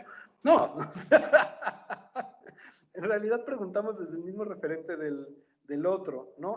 ¿Por qué dijo esto? ¿No? ¿Qué significa? Aunque tengamos una noción, ¿qué significa? Y nos sorprenden con otra cosa, nos sorprenden con otro referente. El mismo analizante se decoloniza en sus respuestas, ¿no? El psicoanálisis me parece que en ese sentido, en esa medida, es una práctica decolonizadora y en la que tanto analista como analizante van jugando en esa práctica de decolonización, que no sería sino en el entre, ni norte ni sur, ni raza pura, ni raza mestiza o bastarda, raza humana quizás, ¿no? No sé cómo llamarlo, ya me extendí, disculpen. De hecho, hay por ahí un par de preguntas. Nada más quisiera agregar una cuestión en lo que dice Javier, estoy totalmente de acuerdo con él. Aquí el problema sería que nosotros como analizantes o analistas nos creyéramos que no estamos reproduciendo un análisis europeo o argentino, ¿no? Un Freud o un Lacan, que tenemos un país con ciertas características y desde ahí estamos haciendo psicoanálisis. Que nos lo debemos de creer, no estar reproduciendo procesos de colonización del psicoanálisis. Yo sí estoy de acuerdo en lo que acaba de comentar Javier. Sí, indudablemente, o sea, desde esa perspectiva, yo diría el psicoanálisis no puede ser. Y no se trata de poder en el sentido de una posición privilegiada, sino que me parece que es el punto donde se abre nuevamente la posibilidad de hacer un cuestionamiento, pero a partir de otros discursos. Hay discursos en filosofía, hay discursos importantísimos que hoy podemos caracterizar de afilosóficos o antifilosóficos, pero que es lo que permite dar cuenta de la forma en que el sujeto está construyendo una relación particular con la realidad, pero con la realidad del otro. No me refiero con la realidad normativa, no me refiero con la realidad exclusivamente consumista, sino del otro, ¿no? Porque el punto que señalaba Andrea a mí me parece que es como un punto clave, es una aguja central. El hecho de que no haya un solo feminismo y que además entre las feministas se atacan terriblemente, ¿no? Y que hoy podemos tratar de pensar la diferencia que pudiera haber, por ejemplo, del feminismo, se me ocurre acá más abajo en América, del feminismo que hay en España, del que hay en México. Son prácticas sociales muy diferentes, pero que están hablando de una construcción, de una subjetividad social que también hay que escuchar, ¿no? Y el punto por el que se contradicen es, a mí me parece que a fin de cuentas hay una serie de influencia que nuestro sistema es un sistema genial. Conste que no quiero decir que yo sea devoto del capitalismo, pero es un sistema genial en el sentido de que nos atrapa a todos. Si tuviera que poner una palabra todavía más violenta, diría, de pronto pareciera que nos coge a todos, ¿no? Es decir, aún en la falla, construye la posibilidad de seguir soportando una ideología de consumo, de relación, incluso a veces hasta podría sonar que la propia idea que fue planteada en algún momento por Lacan, esta idea de la falta del objeto, de esa falta en ser constitutiva, parece que sabe más el sistema que los propios interventores en el campo de la salud, ¿no? Porque el sistema está ahí jugando y está todo el tiempo agarrando, cogiendo al otro, ¿no? Y esa parte es la parte por la que yo decía, incluso yo me parece, y es un fenómeno que hemos comentado y que había observado en algún momento. Yo puedo señalar algo acerca del psicoanálisis que derive de mi práctica. Bien, no es pelado, no es tomado en cuenta, pero que no llegue un extranjero y lo diga, porque entonces fue el gran descubrimiento. Y esa parte, por supuesto que yo diría, sí actuó como un rizoma y que hay que entenderlo así, pero que desde el punto ideológico nos muestra que hay una gran dificultad y un gran trabajo por delante, ¿no? Andrea, Andy, levantaste la mano. Andy, y después le damos la palabra a Raglan Cervantes. Sí, es que justamente también tocando el punto de Fernando, justamente también estaba pensando en que el capitalismo tiene una gran manera de funcionar. A mí también me lo parece. Y justamente es cuando estaba tocando también dentro de lo que hablaba el día de hoy, que pareciera que estamos en un momento como muy hedonista. Pienso yo que para que una persona vaya justamente a análisis, y justamente cuando estaba hablando de esta parte en la que uno se tendría que abrir a esta posibilidad del saber, del conocimiento, es que pareciera que a veces las personas también se cierran a esa posibilidad, a pensar solamente un poquito más allá de lo que tal vez se nos muestra como una superficie. Y con esto me refiero también a una vista como muy capitalista, donde obviamente ahorita en nuestro contexto vas a una plaza y ya tienes a la mano lo que supuestamente quieres comprar. Es decir, tú no sabías que necesitabas una televisión de tantas pulgadas, pero te la están vendiendo y te venden ese placer en el que te puedes ir a tu casa y pues para qué es necesario saber más si te puedes entretener con esa televisión. Entonces, apoyando justamente este comentario en el de que el capitalismo sí funciona de una manera en la que, no, vaya, el ser humano la compra.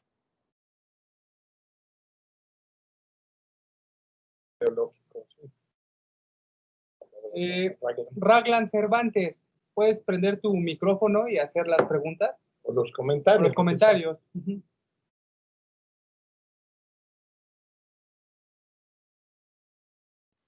Hola, ¿me escuchan? Sí. Perfecto. Mi duda está más relacionada a qué es lo que se entiende como colonización mexicana, teniendo en cuenta que el proceso de colonialismo en México es más complejo como para decir que somos nosotros descendientes de aquellos dominados, cuando el proyecto de nación actual ha segregado también a los pueblos originarios, incluso de una manera mucho más cruel que lo hizo el Imperio Español.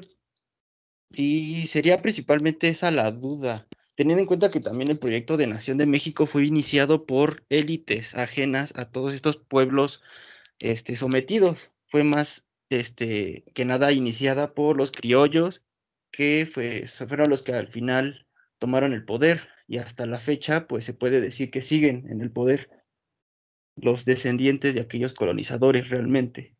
No sé si se entienda la duda. Sería todo.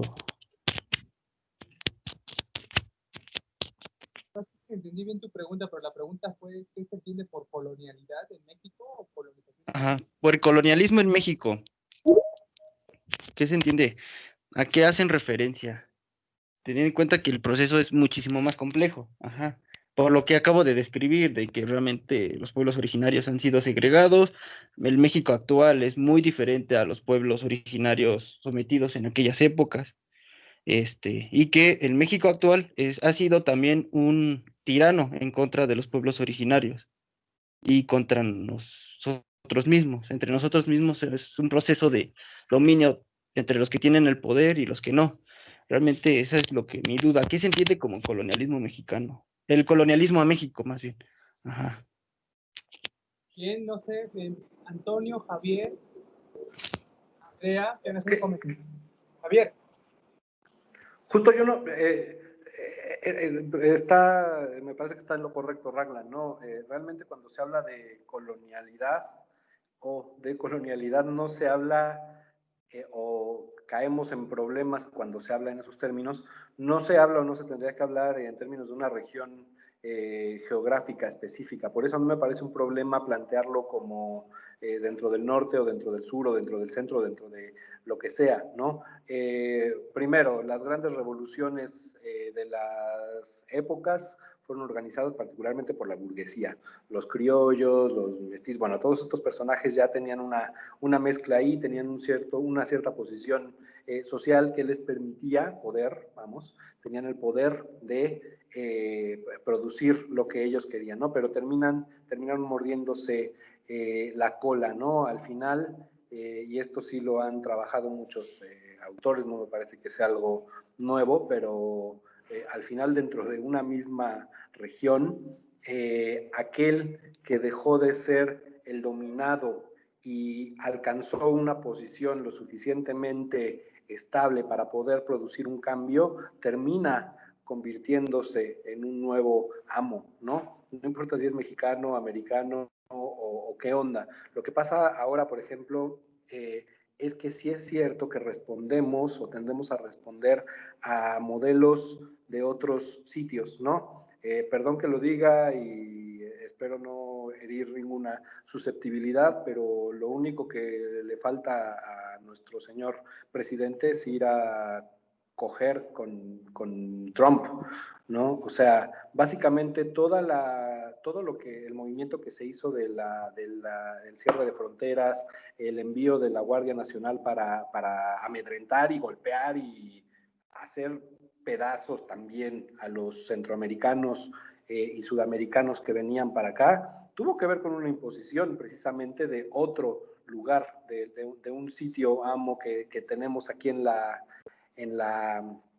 frontera y gobierna de alguna manera, ¿no? Es como una cosa precisamente vertical. El amo ordena y otros amos, entre comillas, que también son subordinados, anulan y aplastan a otras comunidades, ¿no? Los esclavos difícilmente dejan de ser esclavos y es uno de los problemas de la época, es uno de los problemas del mismo capitalismo que termina fagocitando esas cosas, esos movimientos que se pretendían revolucionarios o aspirando a un cambio, ¿no? Sin ir más lejos, hace muy poco hubo una discusión con una compañera que es literata, ya no tiene nada que ver con el psicoanálisis, de hecho lo aborrece y me parece súper bien. Ella tiene que ver con proyectos con comunidades originarias, ¿no? Uno de sus proyectos fue hacer un sistema digital en el que se registraran las palabras de ciertas comunidades para transmitirlas al mundo, ¿sí? Vamos a ir a una comunidad purépecha para que nos ayuden a construir un diccionario digital de su lengua, ¿sí? La intención es hacer sobrevivir esas lenguas que poco a poco están siendo destruidas o van desapareciendo conforme el capitalismo se va comiendo a estas comunidades o a ciertas regiones del país y en otras regiones del mundo, ¿no?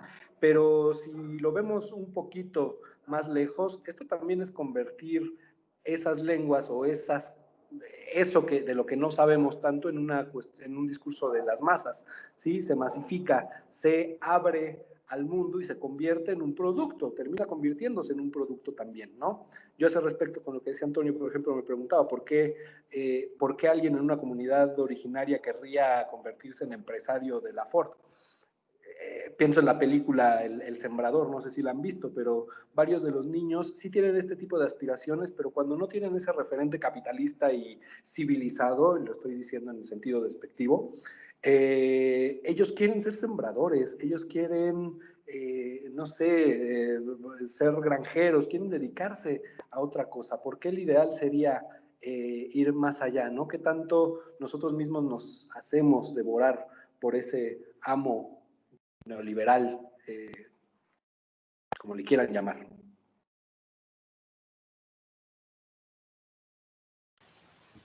En la parte, hay que ubicar, yo creo que México es un país muy pluricultural, donde tenemos más de 60 grupos étnicos, tenemos 60 y tantas lenguas, predominantes el español o el castellano, pues eso se nos complica muchísimo, porque no es lo mismo trabajar con comunidades indígenas del sur, de Chiapas, por ejemplo, o del propio Oaxaca, o con los triquis de Oaxaca, o con los tarahumaras del norte, ¿no? O con los yaquis. Entonces, yo creo que esta parte de que somos un país, como lo estamos viendo desde la colonia, que tenemos muchas raíces todavía ahí muy puntuales, ¿no? Aquí la pregunta que yo a veces me he hecho mucho, ¿por qué tenemos tantos santos profanos? ¿Por qué adoramos a la Santísima Muerte? ¿Por qué adoramos a Jesús Malverde, al dios del maíz que está en el centro de la Ciudad de México, por el Zócalo, hacia el niño Vicencio? Pero es toda esta parte como se lo planteaba Javier, ¿no? Es decir, es parte de nuestra cultura, es parte de lo que somos. Entonces, esta parte de, además de un modelo por revolucionario que fue formado por una élite criolla, en donde se niega a los indígenas, no es casual, en 1994, enero, ¿no? El levantamiento zapatista le da una dignidad a los indígenas, ¿no? 1992, en el año del acontecimiento del encuentro de las dos culturas, ¿sí? Se le da por decreto presidencial de que México es un país pluricultural, ¿no? Porque le convenía a Salinas de Gortari esa parte. Entonces, no hemos llevado a esta parte, o sea, el colonialismo es muy complejo, tiene muchas aristas, y cómo lo vamos a ir quitando, pues va a ser un reto muy diferente, muy complejo, ¿no? Seguimos siendo avergonzados por nuestras raíces, ¿no? Cuando daba sus clases en el claustro de Sor Juana, había una alumna que era de Juchitán. Cuando la invito a trabajar en un proyecto de grupos operativos, vamos a comer en un restaurante oaxaqueño y me entero que habla juchiteco y que tiene raíces indígenas. Me digo, ¿y por qué nunca lo hablaste? Porque me iban a discriminar a mis compañeras en la universidad, pues entonces, órale, ¿y dónde estamos? ¿No? Entonces, Nuestro proceso colonial sí es muy diferente. Yo creo que no es lo mismo el proceso colonial que vivió México, el que vivió Perú, Bolivia, Nicaragua o Argentina o Chile, porque México fue demasiado complejo, ¿no? O sea, los españoles al tumbar las pirámides utilizan la mano de obra indígena para construir las famosas iglesias coloniales que tenemos, ¿no? Y ven la magnitud de la iglesia.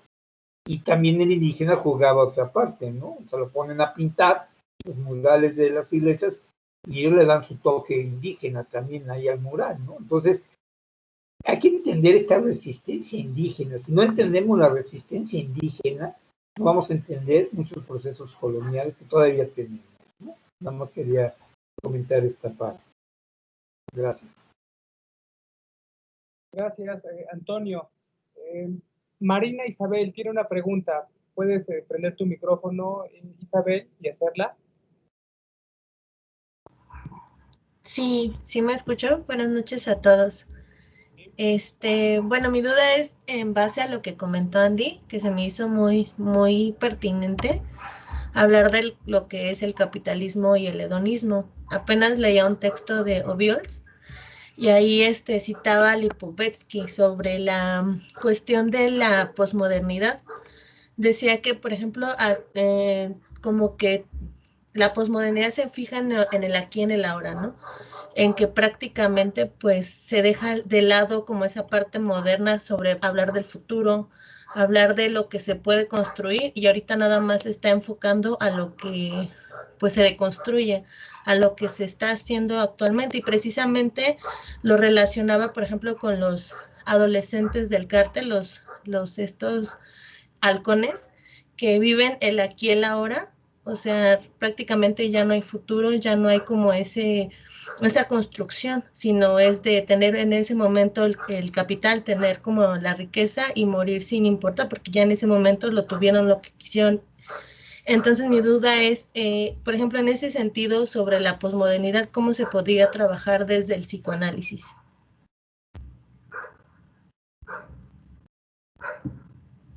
Yo No sé si me... justamente, sí, bueno, creo que entendí, voy a ver si puedo responderte.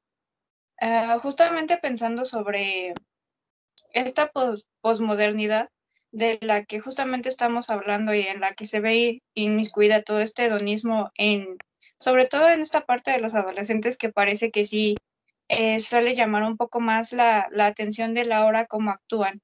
Y en efecto que parece que es mucho más importante para ellos justamente situarse en el ahora y que mientras vivan una hora bien, no importa qué es lo que vaya a suceder después. Ahora, obviamente, tratándolo de colocar un poco en esto de psicoanálisis, tal vez se tendría que preguntar por qué es que les preocupa o por qué se sitúan justamente en vivir este ahora de ese modo. Es decir, ¿a qué están respondiendo ellos o en general? A justamente estar viviendo o querer vivir de ese modo. Es decir, yo pienso que desde psicoanálisis se tendría que tratar primero desde intentar introducir la pregunta para saber qué es lo que ellos pueden responder, porque en sí sacarlo desde un modo en el que te voy a dar la respuesta exacta de qué es lo que ellos piensan, creo que entonces yo también erraría en ello. O bueno, no sé, pienso que se podría tratar primero de esa manera. Y obviamente también, justamente retomando un poco de lo que había revisado, que era justamente de aquellos simbolismos o aquellas representaciones en las cuales nos basamos cada uno de nosotros, en los cuales buscamos reproducir y reproducir. Al final de cuentas estamos pues rodeados de un contexto y estoy segura que probablemente un adolescente de aquí, o pongámoslo, no sé, por ejemplo, un adolescente que esté viviendo en Guerrero o en el Estado de México, a un adolescente que esté en la Ciudad de México, puede, por ejemplo, a lo que ahora piensan muchos, retomando un poco de la historia sobre que quieren ser narcos o que quieren ser sicarios. porque obviamente también se les implica pues una facilidad del aquí y el ahora. Incluso retomando una vez un discurso que había escuchado en algún momento, que decía sobre un adolescente que para ellos es más fácil querer ser narco porque iban a tener camionetas, iban a tener dinero, incluso podían tener las mujeres que quisieran, y a esa corta edad, y no importaba. Y que de hecho, preguntándoles, pero pues no te importa que en algún momento vayas a ir a la cárcel o vayas a morir. Y decían, no, porque pues lo que vaya a vivir, lo voy a vivir muy bien. Y obviamente también hay que preguntarnos, entonces para ellos, ¿qué es vivir bien? Para ellos, ¿qué es estar viviendo una buena vida? Por así preguntarlo, para entonces poder saber un poco más de esto. No sé si respondo tu pregunta o... Bien, ¿alguien más quiere hacer un comentario? Antonio, Javier. Yo tengo una precisión que quisiera señalar rápidamente, ¿no? No hay reglas tampoco, ¿no? De cómo trabajar con esto, pero me queda muy claro un comentario que a mí me pareció realmente sorprendente, y es en relación al planteamiento justamente de la dialéctica del amo y del esclavo. Entonces, desde una perspectiva más materialista, más marxista, perdón, el planteamiento es que hoy el esclavo ya ha dejado de ser esclavo. Eso no nos coloca en una posición mejor. Es decir, lo que podría haber caracterizado la condición de esclavo era el punto que se jugaba su saber con relación al amo. Pero desde esta perspectiva marxista, el esclavo ha terminado siendo desposeído de ese saber. Y la desposición de ese saber, quitarle ese saber, gracias al sistema, a la ideología y todas las prácticas, ya ni siquiera lo deja en posición de esclavo. Es decir, en teoría, él estaría pasando del lado del proletariado. Esa es una posición muy marxista, pero pensaría yo, la práctica del psicoanálisis tendría y debió y ha tenido históricamente una condición muy particular, que es hacer algo con la gente que sufre. Pero dentro de todo eso, que es muy parecido a todos los modelos, incluso de la salud mental, ¿no? El propósito sería muy parecido. Me parece que el punto adicional que imprime el psicoanálisis es además hacer que el sujeto pueda estar emancipado de la bota del amo. Ahí es el punto donde podríamos, o yo podría pensar que es el punto donde podríamos acercarnos a la idea de una decolonización. Es decir, no se trata solo que deje o no de sufrir o que siga sufriendo, sino hacer algo donde él se sitúe en relación con el amo y decida hacer algo. ¿Sí? ¿Por qué lo comento?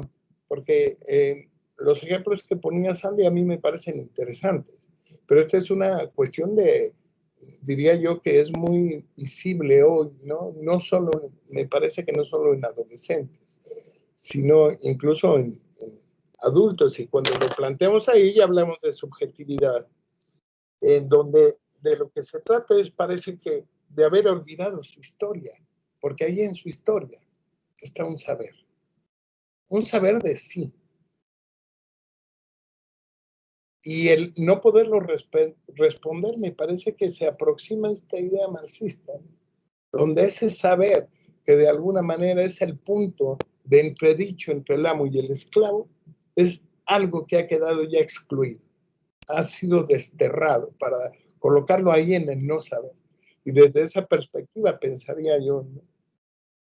¿Cuál sería el resto que le queda al sujeto para vivir? Incluso ahora, no solo en el sufrimiento o en el padecimiento, sino en la ignorancia de sí mismo. Nada más que el momento. Esa parte me parece, o sea, que abre muchas aristas para pensarse. Por eso yo hablaba de que esta práctica del psicoanálisis tendría que estar justamente de la mano con otros discursos. Porque de otra manera se queda en algo que puede ser estrictamente una práctica que también expuesta toda la posibilidad de un modernismo neoliberal, ¿no? Coloque al psicoanalista en una escucha, yo diría, errónea, ¿no? Mal direccionada. Y es el punto por lo que estamos aquí incluso, ¿no? Es decir, recuperar esos puntos donde, a pesar de una condición de pandemia, una condición social, de una nueva forma de enfrentar aquello que se llama normal y que impacta directamente al lazo social, por supuesto que también nos convoca a reflexionar sobre ello. Bien, un comentario. Bien, no sé si alguien más tenga algún comentario. Javier, Antonio, Andrea. Creo que no. Bueno, si no hay más comentarios, pues vamos a dar por terminada la sesión. No sin antes agradecer muchísimo, Antonio. Muchas gracias por haberte tomado el tiempo, por aceptar la invitación, Sí. por presentar tu trabajo. Javier, es un gusto verte nuevamente. Muchas gracias por tu presentación. Y Andy, Andrea, muchas gracias por tu intervención. Nos estamos viendo por acá en colectivo. En 2 semanas no estaremos. No, 2 viernes no habrá tertulias, les avisamos a los demás, pero el sábado 7 de noviembre tenemos el Encuentro Mexiquense de Psicoanálisis, ¿no? Es el 7º encuentro, ya hay una publicación en Facebook, pueden preguntar formas de inscripción y demás. Va a ser por esta plataforma. Bien, no sé, Javier, Antonio, Andrea. Retomamos hasta el 13 de noviembre. Muchísimas gracias por la invitación y fue un honor estar con ustedes otra vez. No, al contrario, recibe un abrazo muy fraternal, Antonio, Javier y Andy, a usted se lo doy en vivo, aunque esté. Muchas gracias. Buenas noches a todos y nos vemos hasta el día 13 de noviembre. Gracias a ustedes también, a todos los que asistieron. Muchas gracias. Hasta Gracias. Luego, Muchas gracias.